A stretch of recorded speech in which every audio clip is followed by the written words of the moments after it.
picking up one from deep so far. Back soon here in Utah. And they played a great 2 quarters out at Energy Solutions Arena, and a great game in progress for our HP halftime show. The Spurs have been rolling along. A powerhouse defensive display. They've been stifling on the defensive side of the court. Richard Jefferson's playing impressively so far. After 2, he's got 6 points, also added a couple of rebounds.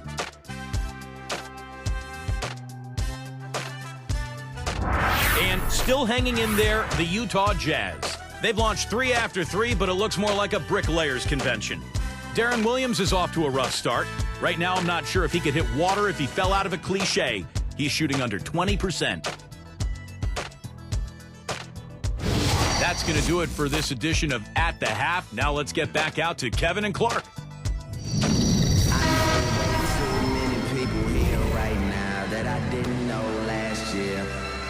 The second half is now beginning. It's been a close one. Neither team has been able to get an edge. Jazz trail by 5. You know, Clark, thinking about the Jazz, here's a franchise that's been a fixture in the playoffs for decades, but they have never been able to win a championship. Yeah, it's unfortunate because they have been a model of consistency. They play hard, they play tough, they're always in the playoffs, but they've not quite been a dominant team. And when you talk about winning a ring, you've got to be a dominant team. Paul Millsap and Al Jefferson up front. Darren Williams and Raja Bell in the backcourt. And Kirilenko. That's the group for Jerry Sloan getting going here in the second half. Here's Duncan following the score by Andre Kirilenko. So we talked about the Jazz being a dominant team. Will Jerry Sloan ever hoist, you think, the O'Brien Trophy? I don't think he will, but he's already a Hall of Famer, which is well-deserved. And again, championships are just one way to measure the success of a player or coach. Not every great player or coach is going to be a champion in terms of winning the ring. Clock is at 3. Here's Millsap.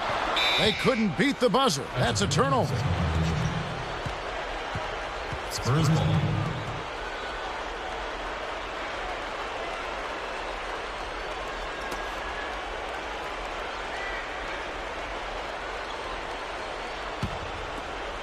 Spurs leading by 3. San Antonio calls timeout.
Here's Jefferson.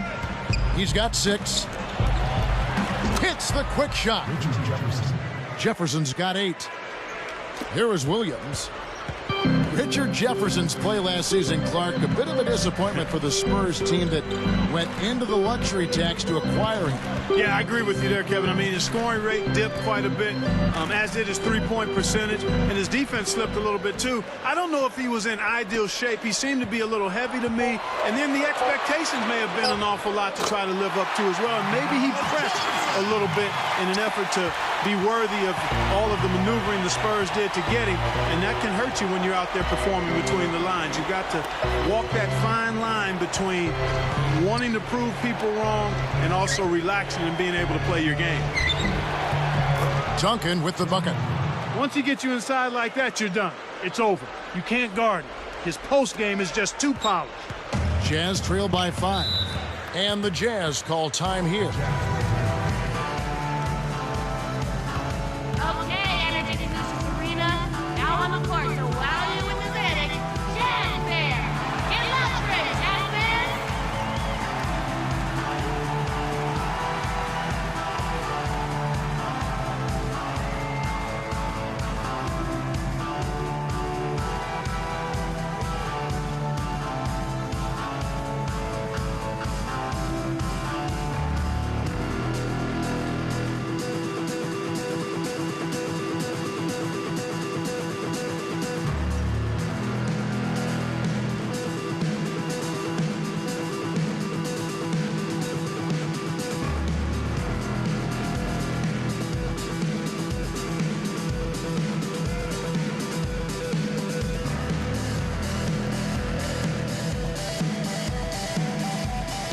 Both teams deciding to change it up.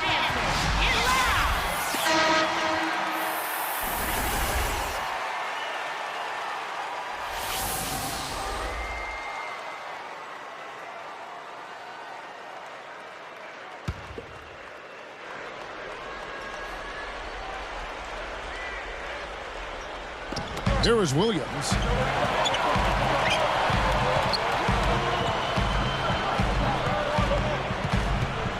He's guarded by Hill. Jefferson. He's covered by McDyess. Fires. Jefferson. That's good. Jefferson's got his second basket of the game. We've seen them make 3 of their first 4 shots. That's good shooting to jumpstart them here. Ginobili outside, and McDyess backs in. 13 feet out.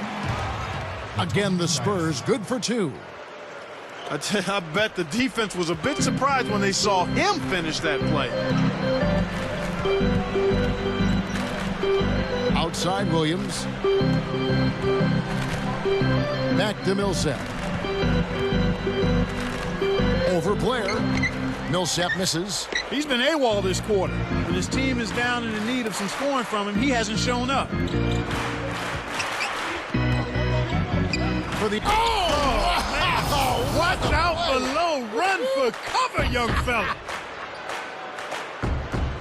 What about the setup? I mean, there are assists, and then there are delicious dimes. Well, putting it up there soft and throwing it down hard. Here's Miles. Off from three-point land. Spurs leading by 7. Outside Hill. Ginobili with the 3. Good.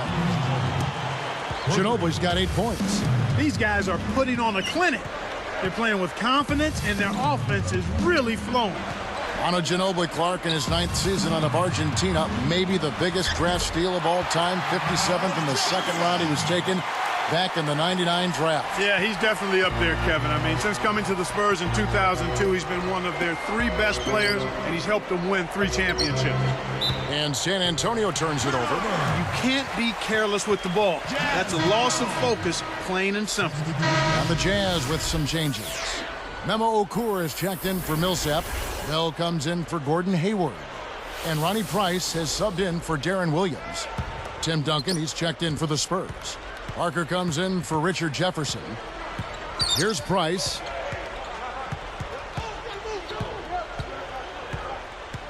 He dumps it off.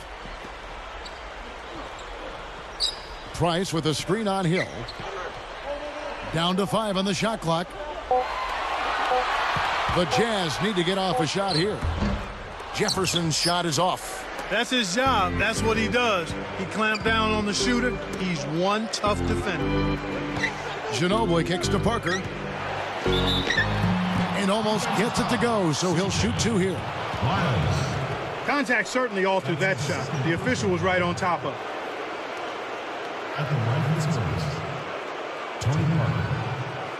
2 shots.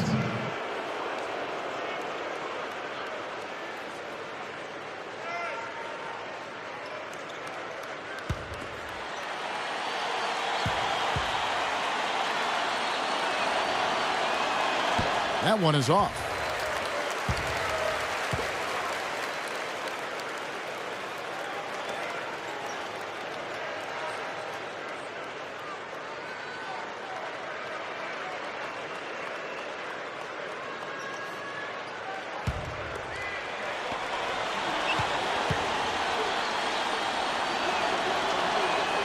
And he can't hit the second. Jazz trail by 8.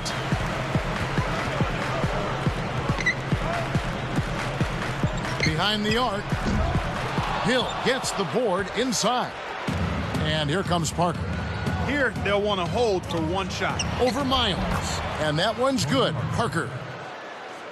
Parker's got his second basket. And here's Price. It's a 10-point game. With 2 seconds left. Too much mustard on that one. Buzzer sounds in a double-digit game as we end the 3rd quarter. 23. Looking at the game Richard Jefferson has been having, he's got 10 points, and he's contributed 3 points from the line, too. Spurs out in front.